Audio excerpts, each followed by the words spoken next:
हम लोग स्टार्ट करते हैं the nationalist and first world war. First world war को समझना जरूरी क्यों है?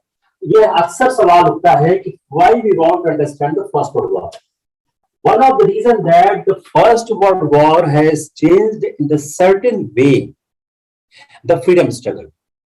क्योंकि जो फर्स्ट वर्ल्ड वॉर था, उस फर्स्ट वर्ल्ड वॉर में जो कांग्रेस थी, महात्मा गांधी तब तक भारत में आ चुके थे and they were supporting the first world war, keeping in mind the fact that कि जो अंग्रेज हैं, उनकी जो अंग्रेज हैं, हमारे फर्स्ट वर्ल्ड वॉर के सपोर्ट के कारण हमको कुछ रियायत देंगे। तो जो फर्स्ट वर्ल्ड वॉर था वह दो ताकतों के बीच हुआ, great Britain, France, Italy, Russia, Japan and United state of America एक साइड पे थे, जर्मनी, ऑस्ट्रिया हंगरी, टर्की दूसरी साइड में थी। अब जो लोकमान्य तिलक थे उनको रिलीज किया गया था जून 1914 में। इन्होंने वॉर एफर्ट को सपोर्ट करने की बात कही। अब देखिए, एक क्वेश्चन आपके दिमाग में आ गया कि who was supporting the war effort in 1914? कौन कौन से नेशनलिस्ट लीडर्स थे जो 1914 में वॉर एफर्ट को सपोर्ट कर रहे थे?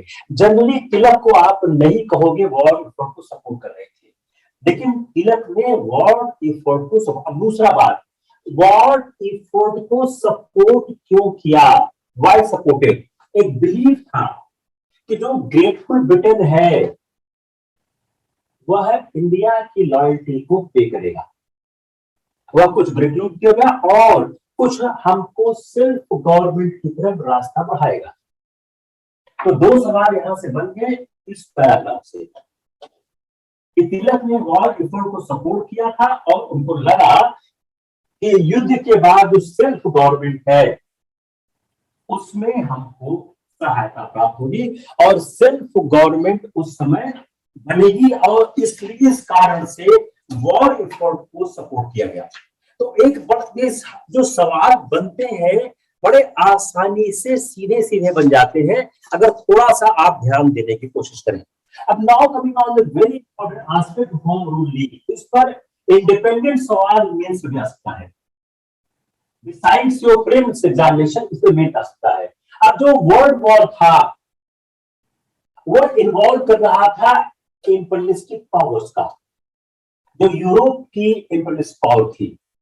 और इस वर्ल्ड वॉर से एक खास बात क्या हुई, जो एशियन पीपुल है उनकी जो एक शक्ति की स्थापना हो रही थी। तो वर्ल्ड वॉर ने यूरोपियन पावर्स का, जो इंपीरियल यूरोपियन पावर्स थी, उनकी जो रेशियल सुपीरियरिटी थी इस पे एशियन लोगों के ऊपर, उसको क्रश कर दिया। दूसरी बात, फर्स्ट पॉइंट ही हुआ कि जो यूरोपियन पावर की रेशियल सुपीरियरिटी थी ओवर एशियन पीपुल, वह क्रश हो गई। दूसरा, इसने मिजरी इंक्रीज की, war led to increase misery. जो पुअर क्लासेस थे इनके लिए वॉर क्या हो गया? Heavy taxation, soaring prices of the daily necessity of life, और वह ready to join any militant movement of protest. Now again see a question from this point. The World War ने, how the World War has encouraged the national movement. World War के कारण national movement कैसे encourage हुआ? तो you can see this, taxation बढ़ा और रोजमर्रा की चीजों के दाम बढ़ने लगे। उस कारण से जो हमारे लोग थे वह किसी भी मिलिटेंट मूवमेंट को ज्वाइन करना चाह रहे थे। इसलिए अब यहां आ गया इंटरेस्टिंग पॉइंट। इसलिए जो वॉर ईयर्स थे वह कहते हैं इंटेंस नेशनलिस्ट पॉलिटिकल एजुकेशन के थे। अब यह जो मास एजुकेशन, जो लोगों का एजुकेशन था, यह इंडियन नेशनल कांग्रेस के लीडरशिप में नहीं हो पा रहा था। क्यों? अगर आप याद करिए, यह Indian national Congress moderate leadership के अधीन थी। If you remember, in 1907 the Congress was split and 1914 when war broke out, it was under the moderates. तो जो जनता की इच्छाएं थी, उन इच्छाओं पे मॉडरेट्स पॉलिटिक्स नहीं करते थे, और जब कांग्रेस काम नहीं कर रही थी तो जनता की इच्छाओं पर उस पॉलिटिक्स कौन करे, इसलिए दो होम रूल लीग सामने आती है 1915-16 में बनती है, एक तिलक के लीडरशिप में, दूसरी Annie Besant and Subramaniam Iyer leadership. अरे जो दो होम रूल बनती है, इसने इंटेंस प्रोपोगंडा किया आवर कंट्री, किसके, in favour of the demand of the grant of home rule league, home rule of this and government of India.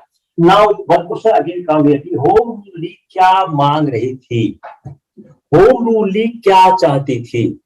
तो home rule league was interested to have self government of India with after Diwali. अब इसी सवाल बनाइए आप, just try to make a question from here. Just read these two lines. एक तो leadership आ गई, तिलक और बेसेंट। अभी आगे बात करते हैं दो होम रूल क्यों बनाई थी। दूसरा, यह होम रूल लीग क्या कर रही थी, demand for the grant of home rule of self government India. तब आफ्टर द वॉर की पहले नहीं चाह रहे, और इसी समय तिलक ने स्लोगन दिया, home rule is my birthright and I will have it. कितने सवाल बन गए? How many question have been made? How many? 6 साल की सजा के बाद 1914 में बाल गंगाधर को रिलीज किया गया। अब जो इंडियन नेशनल कांग्रेस थी, अब क्या है, जो सूरत में स्प्लिट हुआ, उस स्प्लिट से इंडियन नेशनल कांग्रेस जो है ऊपर नहीं पा रही। अब जब इंडियन नेशनल कांग्रेस स्प्लिट हो गई और सरकार का स्वदेशी मूवमेंट पे जो लगातार आतंक रिप्रेशन चल रहा था, मॉडरेट से लोग डिसइल्यूजन थे, और कॉन्स्टिट्यूशन रिफॉर्म 1909 का था, उससे लोग असंतुष्ट थे। इस समय होम रूल लीग मूवमेंट को कॉन्स्टिट्यूशनलाइज किया गया, और ये सॉल्व आ चुका है। ये आयरिश होम रूल लीग से प्रभावित था, जो भारत में एक सेल्फ गवर्नमेंट चाहता था। जो होम रूल लीग का आइडिया था, एनी बेसेंट ने दिया, जो थियोसॉफिकल सोसाइटी की इंटरनेशनल प्रेसिडेंट। देखिए, फैक्ट्स को मैंने लगातार मर्ज करने की कोशिश की है, और उन्होंने बिलीव किया कि नो प्रोग्रेस, कोई रियल प्रोग्रेस नहीं होगा जब तक सेल्फ गवर्नमेंट नहीं बनेगी। In absence of the self government there is no real progress.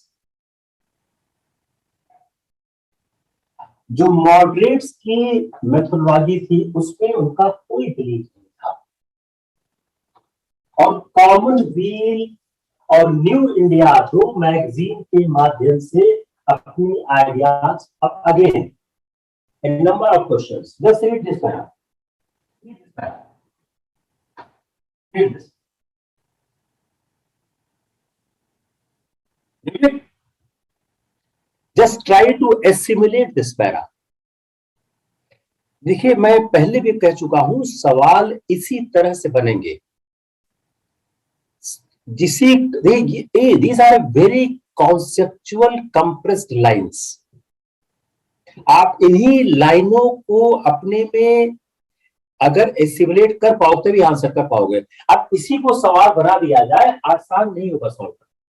जो मैंने सर्किल किया वही पढ़िए, just read the circles.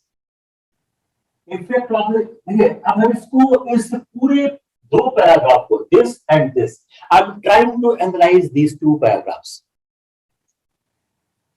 Split of Surat. You write down your copy in the corner. You will find a very interesting way to understand split of Surat. Swadeshi movement, disillusionment of the moderates, dissatisfaction by the constitutional reforms of 1909, Irish Home Rule League, self-government for India, President of Theosophical Society. Self-government is only way to real progress. Not happy with the methods of the moderates. Use the newspaper, the Commonweal, and the New India to popularize. Now you make the question from these sentences.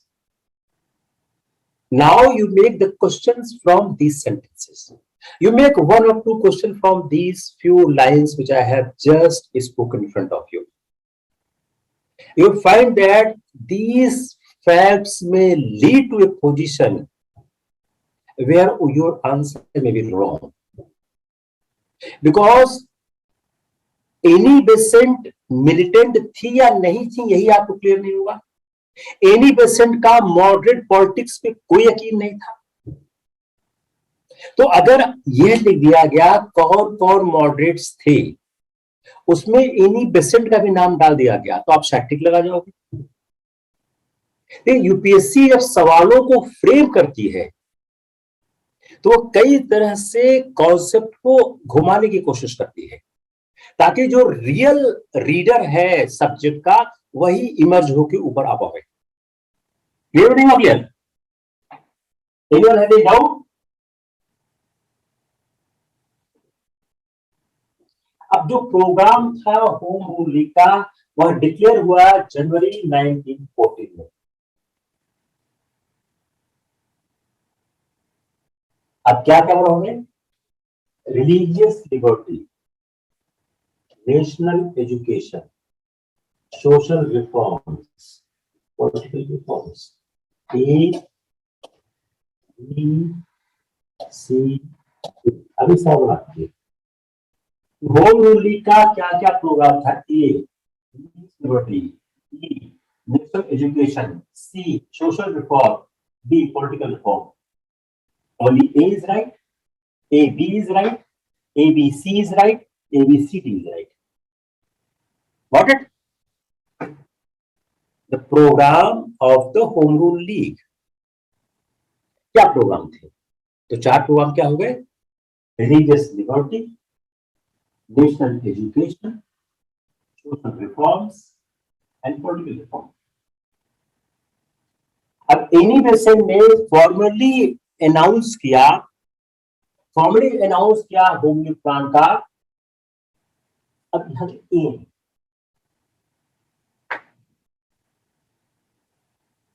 Ancillary organisation of the Congress. तो अगला सवाल क्या बन गया? Home rule league Congress के साथ थी या कांग्रेस साथ नहीं थी? तो होम रूल लीग एक एंसिलरी ऑर्गेनाइजेशन ऑफ कांग्रेस की तरह काम शुरू की. अब main am home rule league का क्या था? Immediate granting of self government. अब यह यहां पर देखिए एक एंसिलरी ऑर्गेनाइजेशन थी. जब वो कांग्रेस के साथ थी और कांग्रेस की एंसिलरी ऑर्गेनाइजेशन थी, तब आखिर होम रूल लीग, तो होम रूल लीग आंदोलन कांग्रेस ने क्यों नहीं चलाया? Why there was a need of the separate organization when it is an essential organization? When the Beni Besant has become the president of the Congress, she was working with the Congress and Tilak was with the Congress. What was the need for a separate organization? The reason being, जो M था home rule league का, M क्या था? Immediate granting of self government. अब कांग्रेस ने क्या बोला? Contradictory था. कांग्रेस ग्रेजुअल रिफॉर्म की बात कर रही थी. जो एग्जिस्टिंग एडमिनिस्ट्रेशन था उसमें कांग्रेस से ग्रेजुअल रिफॉर्म की बात कर रही थी. The moment you find some difficulty, you just stop. I am trying to explain like a maths. जो कांग्रेस थी वह एक ग्रेजुअल रिफॉर्म की पक्षधर थी। कांग्रेस रेडिकल नहीं चाह रही थी। उसका रीजन क्या है? उस समय कांग्रेस पर कब्जा किसका था? मॉडरेट्स का था। वो सरकार परस्त थे, आप कह सकते हो। तो जो होम रूल लीग का प्लान था कि सेल्फ गवर्नमेंट का इमीडिएट तुरंत दिया जाए, यह कांग्रेस नहीं चाह रही थी। ऑल इंडिया कांग्रेस कमेटी ने प्रॉमिस किया इनिगेशन से to formulate alternate draft league before September 1 1914। ये डेट करेक्ट हो गए। जब एआईसीसी जब एनी बेसेंट ने फॉर्म किया तो एआईसीसी फेल हो गई टू एक्सेप्ट दैट टू, और एनी बेसेंट ने फॉर्मली 19 सितंबर 1916 में होम रूल लीग को इन्हें लागू कर दिया, और फिर होम रूल लीग की डिफरेंट ब्रांचेस बनने लगी।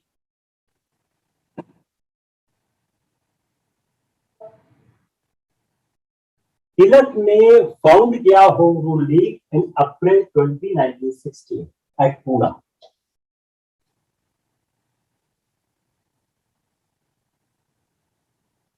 और आप जब वो रिलीज हो गया प्रिजन से 19, तो तिलक ने इस पर word about the league his पूरा पेपर था मराठा एंड केसरी। तिलक ने फेमस किया महाराष्ट्र और सेंट्रल प्रोविंस में इनिवेशंस ओवरसा द रिमेनिंग रीजन्स। तो दूसरा सवाल क्या हो गया? जो होम रूल लीग था वह किसके किसके हिस्से में था? तो तिलक का क्या था? कर्नाटका, महाराष्ट्र। तिलक के पास क्या था? कर्नाटक, महाराष्ट्र, मध्यकाम।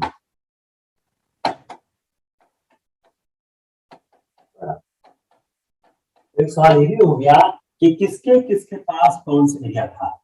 अब महाराष्ट्र में क्या है? एक्सेप्ट बॉम्बे। तो बॉम्बे किसके पास चला गया? एनी बेसेंट के पास।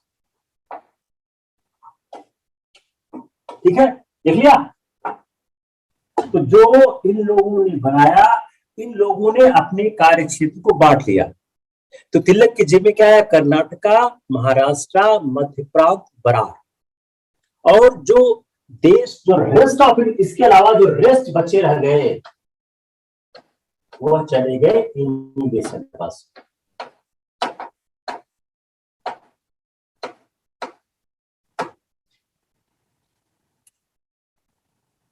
फाइन। अब एक सवाल होना चाहिए कि जब दोनों का लक्ष्य एक था, both have the same aim, then why two league?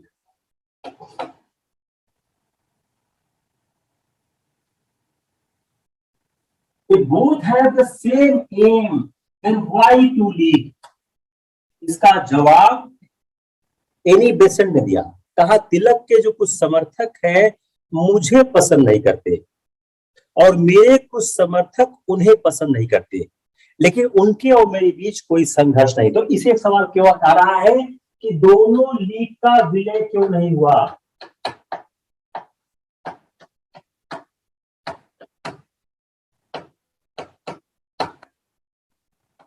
Why both league has not been merged with each other? दोनों का विलय क्यों नहीं हुआ? Why there was a two home rule league when the both have the same set of concept? अगर आप M में देखें कोई फर्क नहीं है, उसके बाद भी दोनों लीगों में फर्क क्यों आया?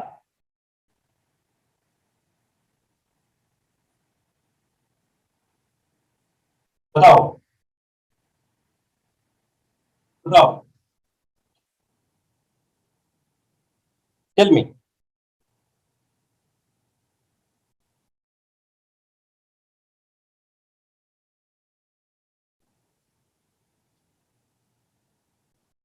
बताइए।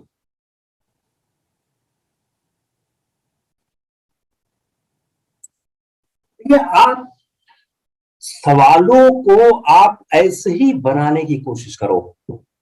यह आप उम्मीद यूपीएससी से छोड़ दो कि यूपीएससी एक आईएएस बनाने वाले व्यक्ति से यह सवाल करेगी कि होम रूल लीग किसने बनाया। No, have a deeper scrutiny. If you are not having a deeper scrutiny, you are bound to fail. I am trying to repeat this line since last October when I started this course for the 202. You need to ponder yourself and try to deeper scrutinize it. Don't stop only where I am. You start going beyond that. तो ये क्या था कि कुछ yes second अच्छा answer दिया। ये लिख सकते हैं, they may write that कि because of the supporters they are stood. It's very nice answer. साक्षी का ठीक है।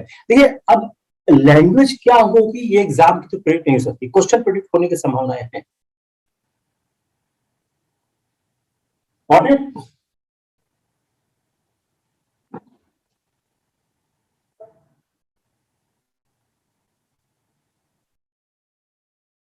अब आते हैं goal of both the leagues.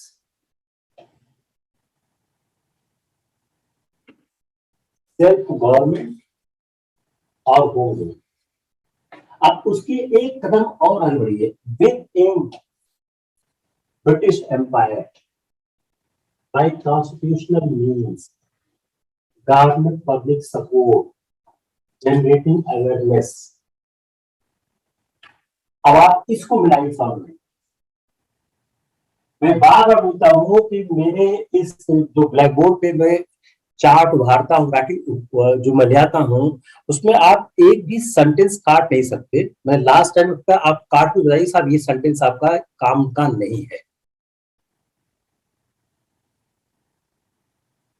तो अगर आप देखें goal of both the leagues where attain self government of home rule, ये हो गया एक।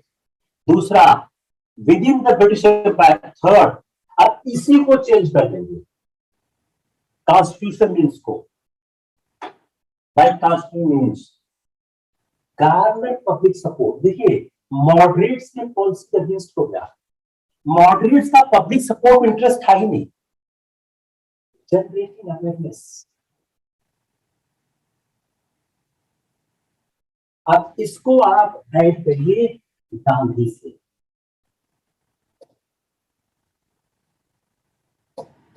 अब आप इन शब्दों को गांधी से जोड़ने की कोशिश करें।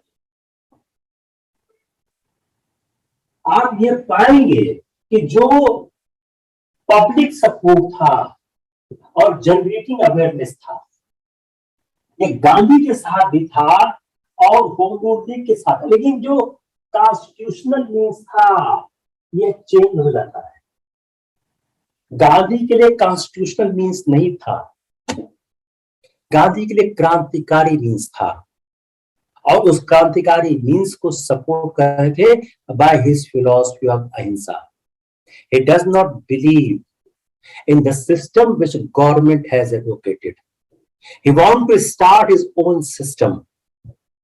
Break the law. Don't follow the instruction. So if we compare the philosophy of the Home Rule League and philosophy of the Gandhi, you'll find some similarity and some dissimilarity. Lokmanya Tilak की जो उपाधि मिली इसे समझिए। अब जब होम रूल लीग की popularity बढ़ने लग गई तो होम रूल लीग की पॉपुलैरिटी बढ़ने पर सरकार दमनकारी हो गई और जुलाई 1916 में उनकी जो स्पीचेस थी वो किस अगेंस्ट किया और इन्हीं बेसेंट के खिलाफ किया। जो गवर्नमेंट ने काउंटर एक्शन लिया only serve to increase support for the home rule. सरकार का जो कदम था उसको होम रूल को और सपोर्ट कर दिया और ये और पॉपुलर हो गई, इसने कांग्रेस को ओवरशैडो कर दिया। जो मॉडरेट्स की कांग्रेस थी वो खत्म हो गई। जो लीग के लीडर्स के स्पीचेस थे, पिटीशंस थे, थाउजेंड ऑफ इंडियंस के जो सिग्नेचर्स थे वो उन्होंने सबमिट किए ब्रिटिश अथॉरिटीज को, और स्प्लिट किया जो एक्सट्रीमिस्ट एंड मॉडरेट्स के बीच में गैप था। ये अगेन वेरी इंपॉर्टेंट पॉइंट, जो एक्सट्रीमिस्ट और मॉडरेट्स के बीच का गैप था उसको फिल किसने किया? इन्होंने किया। और आराम सुनिए आप इसको, कोई जल्दी नहीं है, क्योंकि ये सवाल गलत नहीं होना चाहिए। अगर होम रूल लीग के कॉन्ट्रीब्यूशंस की बात आती है तो आप ये भी कॉन्ट्रीब्यूशन मानिए होम रूल का एक। आप किसी भी चीज को देखिए, आप उसको माइंड अप्लाई करिए, और ऐसा नहीं जो मैंने कह दिया वही अंत हो गया, उसके आगे भी हो सकता है। तो आप जब भी इन चीजों को देखें आप दिमाग को और अप्लाई करें कि क्या कुछ और हो सकता है, नहीं हो सकता है, और निश्चित रूप से आपको कुछ और दिखेगा ही दिखेगा।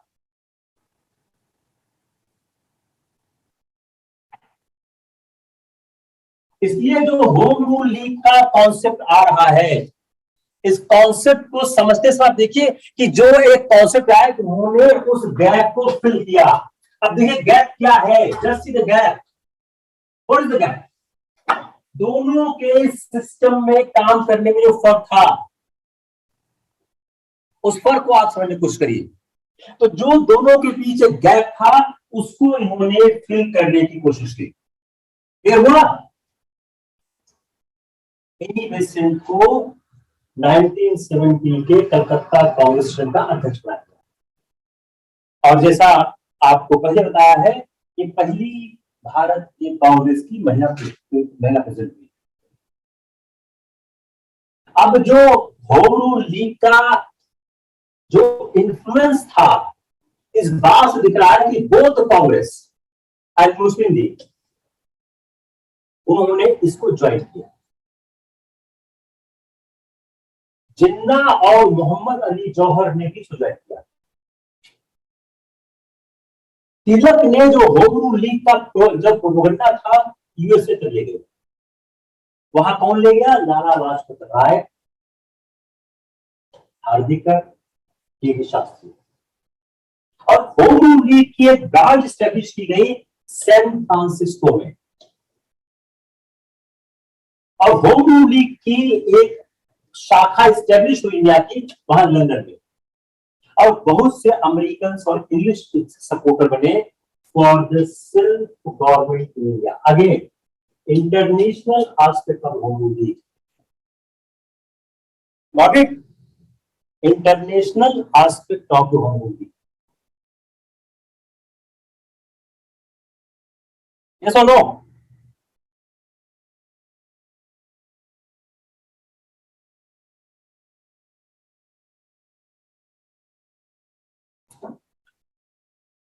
अब कई मॉडरेट्स थे जो असंतुष्ट थे, they were not satisfied. Many moderates which were not satisfied that with the Congress की एक्टिविटीज से, और उन्होंने होम रूल लीग एजुकेशन को ज्वाइन किया। गोखले की सर्वेंट्स ऑफ इंडिया सोसाइटी को होम रूल लीग ज्वाइन करने की परमिशन नहीं दी गई। इट्स वेरी गुड क्वेश्चन, लेकिन उनके सपोर्टर्स ने ज्वाइन किया। कई मॉडरेट नेशनलिस्ट थे जिन्होंने होम रूल लीग को ज्वाइन किया और टूर किया आसपास के विलेजेस में, और लखनऊ सेशन में होम रूल लीग के बहुत से कार्यकर्ता 1960 में शामिल हुए। अब जो मॉडरेट्स का पार्टिसिपेशन था होम रूल लीग में, यह सरप्राइजिंग है। क्यों?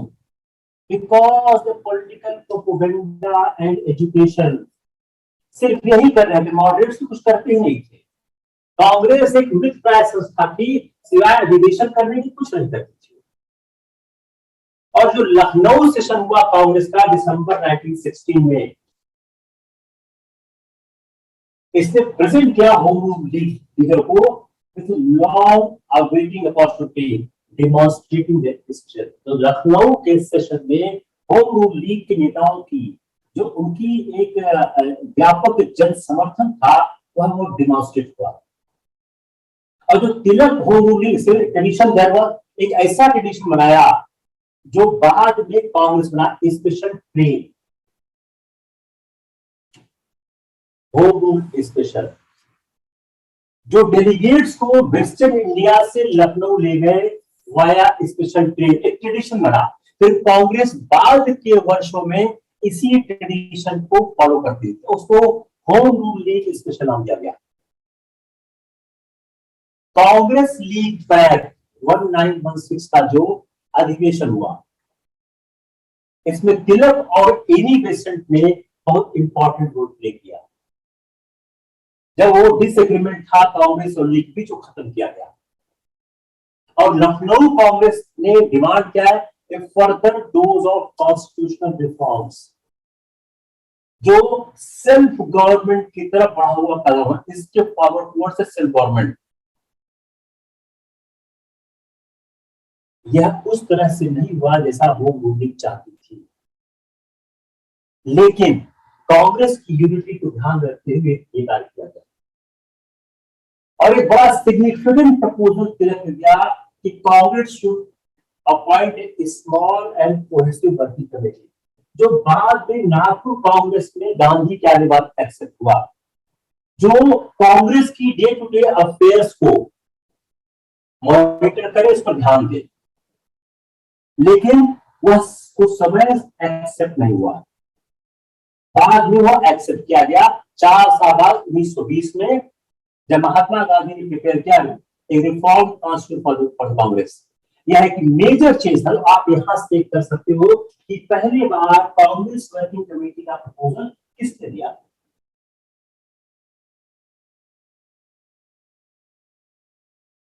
At the end of the Congress session एक ज्वाइंट मीटिंग हुई ऑफ टू होम रिव्यू की, सेम पंडाल में, और 1000 से ज्यादा डेलीगेट्स अटेंड किया।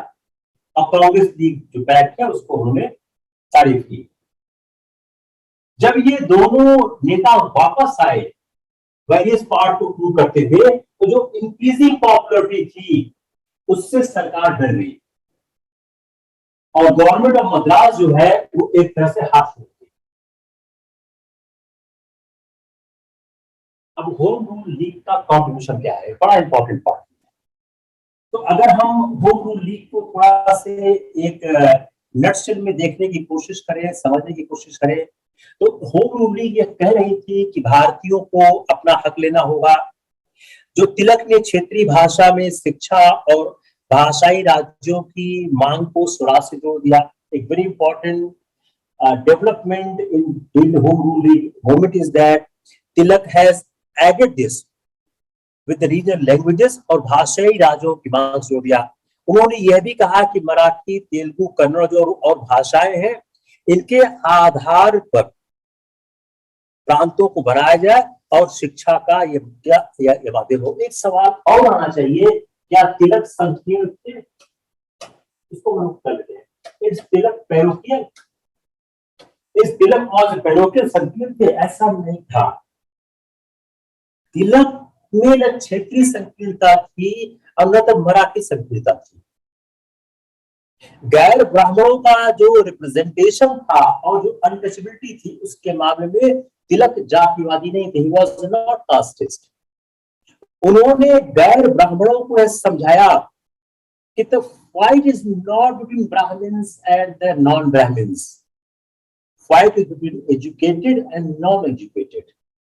The Brahmins are educated, that's why they are going ahead. You need education. जो छुआछूत उन्मूलन के लिए उन्होंने एक सम्मेलन आयोजित किया और तिलक ने कहा कि भगवान भी छुआछूत को बर्दाश्त करता है, तो मैं भगवान को नहीं मानूंगा। तो आप अनटचेबिलिटी पर तिलक और गांधी को आप देखिए, अनटचेबिलिटी पर तिलक और गांधी को देखिए। गांधी का इसी बात करते हैं, तिलक कहते हैं अगर भगवान भी छुआछूत को मानता है तो मैं बर्दाश्त नहीं करूंगा। होम रूल क्या था? सेक्युलर था। Congress secular, home rule league secular. पूरा धर्मनिरपेक्षता का सिद्धांत होम रूल का सिद्धांत था। तिलक ने मराठी में 6 और 2 अंग्रेजी में 6 पेपर निकाले मराठी में और 2 निकाले इंग्लिश में। 6 पेपर निकाले मराठी में और 2 पेपर निकाले इंग्लिश में। होम रूल ने जैसे जोर पकड़ा, सरकार ने कार्रवाई करनी शुरू कर दी और 23 जुलाई 1916 को उनको अरेस्ट किया गया। उन पर 60,000, बड़े छोटे फैक्ट्स आप लिख लो, 60,000 रुपीज का मुचलका रकम पता चला गया। अब तिलक की ओर से कौन एडवोकेट था?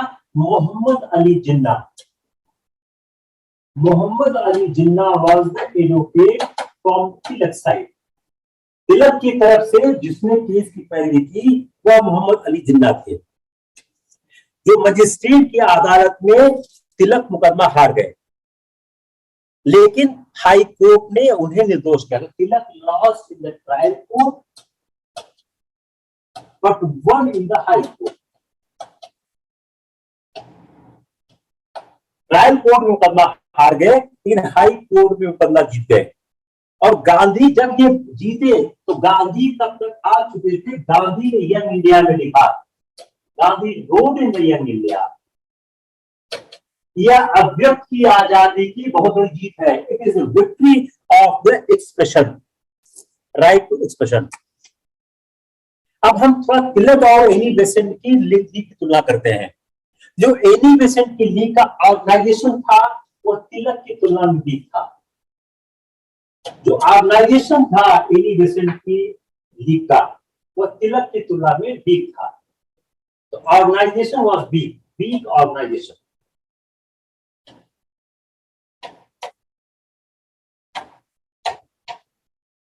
एनी बेसेंट की लीग का ऑर्गेनाइजेशन तिलक की तुलना में वीक था और तिलक का स्ट्रॉन्ग था। एनी बेसेंट की जो लीग थी उसकी 200 ब्रांचेस थी। एनी बेसेंट की जो लीग थी उसकी 200 शाखाएं थी। एनी बेसेंट की जो लीग थी वह तिलक की तुलना में संख्या कम बना पाई और मार्च 1917 तक उनकी लीग के सदस्य को 7,000 थी। 7,000 थी एनी बेसेंट की लीग के सदस्य। तो एनी बेसेंट की लीग जो है वो तिलक की तुलना में कमजोर थी। अब अगर हम सारे लक्ष्यों को देखने की कोशिश करें तो उनका लक्ष्य क्या था? होम रूल लीग की मांग के लिए एक बड़े पैमाने पर आंदोलन को छेड़ना। तो एक चाहते थे कि होम रूल लीग के मुद्दे पर एक लॉन्ग बैटल होना चाहिए, लॉन्ग एजिटेशन होना चाहिए। तो उस लॉन्ग एजिटेशन की बात को ध्यान में रखते हुए उन्होंने यह करने की कोशिश की। जो कांग्रेस लीग समझौता था बड़ा इंपॉर्टेंट था। उसी समझौते के बाद कांग्रेस का चरित्र बदल लगा। अब जब सरकारी दमन शुरू हुआ तो मद्रास सरकार ने जून 1917 में एनी बेसेंट, अरुंडेल और बीपी वाडिया,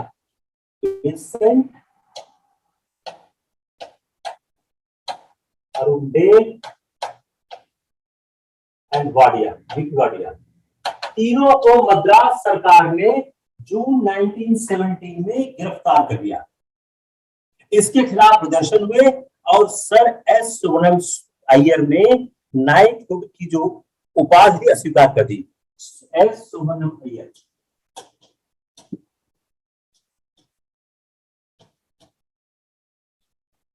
अय्यर ने नाइटहुड की जो उपाधि थी उसको अस्वीकार कर दी।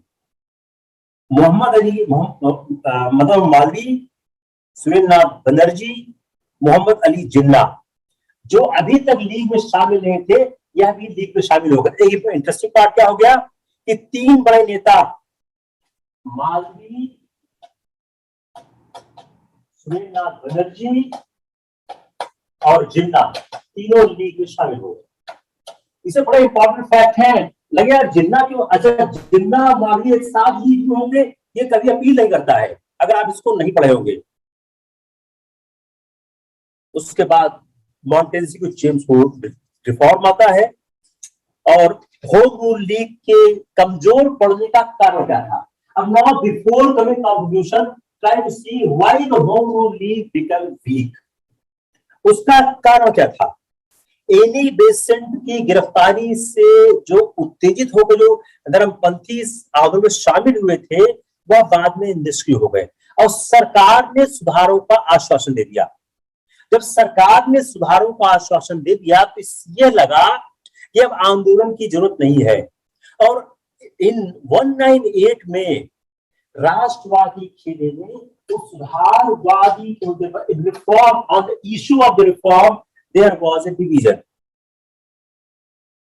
जब ये सरकार ने सुधार की बात करनी शुरू की और इस घोषणा से जो राष्ट्रवादी नेताओं का जो दल था दरार पड़ गई। कई लोग क्या चाहते थे कि उस रिफॉर्म को एज इट इज स्वीकार किया जाए। Some of the leaders are interested to accept the reform as it is, लेकिन कई लोग उसमें कमियां देख रहे थे और उन सुधारों के खिलाफ वो चाहते थे कि शांतिपूर्ण असहयोग आंदोलन किया जाए। अब इस मुद्दे पर एनी बेसेंट उनका रवैया साफ नहीं था। यह होम रूल लीग आंदोलन कमजोर कैसे था इसको हम समझने की कोशिश करते हैं, वही समझ रहे हैं। तो हम क्या बोल रहे हैं, एक तो सरकार का दमनकारी रवैया, दूसरा सरकार ने सुधारों का आश्वासन दिया। अब जब सुधारों ने सरकार ने बोला we are going to announce the reforms, उसमें क्या हो गया, लगा कि there is no need of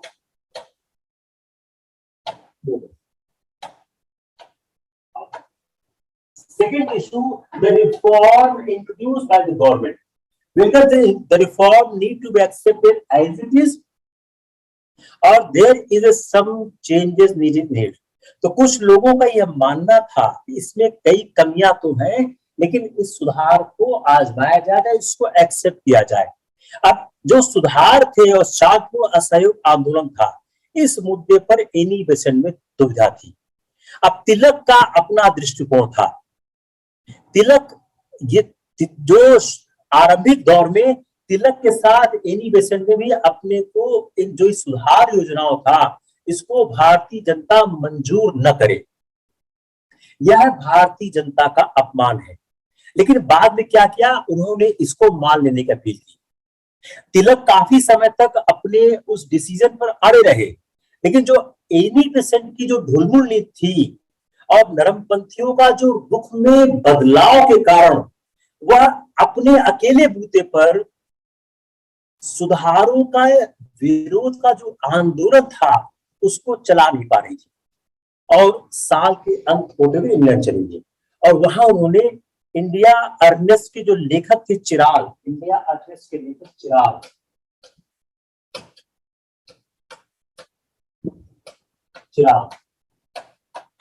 ऊपर मान आने का जो बदमा था उसमें वो व्यस्त हो गई। अब एनी बेसेंट के चले जाने से नेतृत्व कम हो गया, तो एनी बेसेंट एक सशक्त नेतृत्व नहीं दे पा रही थी। तिलक विदेश में थे, इसलिए होम रूल आंदोलन लीडरलेस हो गया। क्लियर हुआ नहीं हुआ? How the home rule league आंदोलन became leaderless, how it has weakened, किसको क्लियर नहीं हुआ? Anyone has any doubt? Clear, lovely, lovely, lovely. अब now the contribution of the home rule. अब contribution क्या था? इसने चेंज किया people's participation, people's participation more, how to be more effective methodology, more beyond the elite support, political consciousness to public meetings, publications, activism,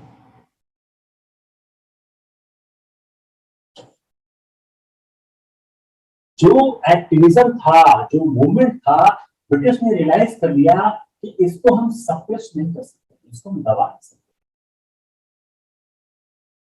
और इसीलिए जो convention report आई 1917 में, उनमें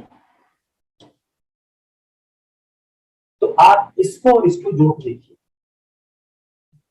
कि जब सरकार ने समझा कि इनको हम दमन नहीं कर सकते हैं, तो जो Indianisation of the local bodies की बात करनी शुरू, और इसी के बैकग्राउंड में मॉन्टेग्यू रिफॉर्म होता है। और उसके बाद इन्होंने पैसिव रेजिस्टेंस का प्रोग्राम होल्ड रखा जब अनाउंसमेंट आया। यह एक मिस्टेक हो गई। जो यंग रेडिकल्स थे और इसके वो डिसइल्यूजन हो गए, और होम रूल लीग का जो सपोर्ट था वो विड्रॉ हो गया। सबसे बड़ा अचीवमेंट होम रूल का एक लीगेसी दिया, जनरेशन ऑफ आर्डेंट नेशनलिस्ट का, जो बैकबोन बने इंडियन नेशनल मूवमेंट। जो गांधी की लीडरशिप डेवलप होती है, उस गांधी की लीडरशिप को जो एक वर्क फोर्स मिला, वो होम रूल लीग्स मिला। ऐसे एक ऑर्गेनाइजेशनल लीग बनाया बिटवीन टाउन्स एंड कंट्री, जो बाद के सालों में बहुत ही महत्वपूर्ण सिद्ध हुआ। इन्होंने होम रूल लीग या सेल्फ गवर्नमेंट का आइडिया पॉपुलराइज किया, और यह तमाम आदमियों के भीतर चला गया कि हमको होम रूल लीग चाहिए।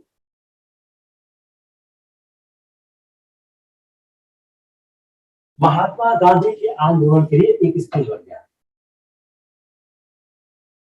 यह ऑलरेडी उनका नाम अफ्रीका में हो चुका था, और जो चंपारण अहमदाबाद खेड़ा में आंदोलन चला, मार्च में हुआ, सबके सबके जो रैली पॉइंट था, जो कार्यकर्ता हुए, वो होम रूल लीग से प्राप्त हुए। तो होम रूल लीग से जो कार्यकर्ता प्राप्त हुए, उन्होंने बहुत महत्व दिया और एक पॉलिटिकल अवेयरनेस दी। ये बिगेस्ट कॉन्ट्रीब्यूशन गदर पार्टी, लास्ट का गदर पार्टी करते थे मुश्किल है। अब गदर पार्टी कैसे हुई? कई इंडियंस थे, उन्होंने वायलेंट रिबेलियन के द्वारा ओवरथ्रो करना था ब्रिटिशों को। इंडियन जो रिवोल्यूशनरीज थे अमेरिका और कनाडा में, उन्होंने एस्टैब्लिश किया गदर पार्टी इन 1913। ज्यादातर मेंबर्स थे पार्टी के सिख पीजेंट और सोल्जर्स थे। जो लीडर्स मेंबर थे गदर पार्टी के पंजाब, ये अरेस्ट हो गए ऑन ए मास केस, और उनको ट्राई किया गया, try to 42 rank. Inspired by Gullah Party, 700 men of the 5th Immediate Singapore revolted under the leadership of the Jamandar Chishti Khan and Subedar Dundi Khan. उनको crush किया गया। 1915 during unsubstantiated attempt, Zakir Mukherjee, जिनको हम लोग बाधा जकीर कहते हैं, 500 में लड़ते हुए शहीद हो गए। राज बिहारी बोस, राजा महेंद्र प्रताप, हरदयाल, अब्दुल रहीम, मौलाना उबैदुद्दीन सिद्दी, चंपक रमान पिल्लई, सरदार सिंह राणा, मदन तामा, कुछ इंपॉर्टेंट लीडर्स थे जो भारत के बाहर रिवॉल्यूशन एक्टिविस्ट कर रहे थे। 21 फरवरी 1915 की डेट फिक्स की गई आर्म रिवोल्ट की पंजाब में, लेकिन यह लीक हो गई और सब के सब अरेस्ट हो गए।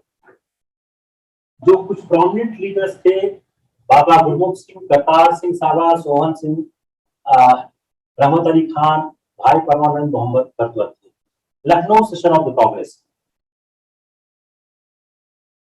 जो ग्रोइंग नेशनलिस्ट फीलिंग थी कंट्री की, उसको देखते हुए यूनिटी हुई 1916 में। हम लोग बात पहले भी कर चुके हैं। लखनऊ कांग्रेस में ऑल इंडिया मुस्लिम लीग और कांग्रेस के जो डिफरेंसेस थे वो अलग रखे गए।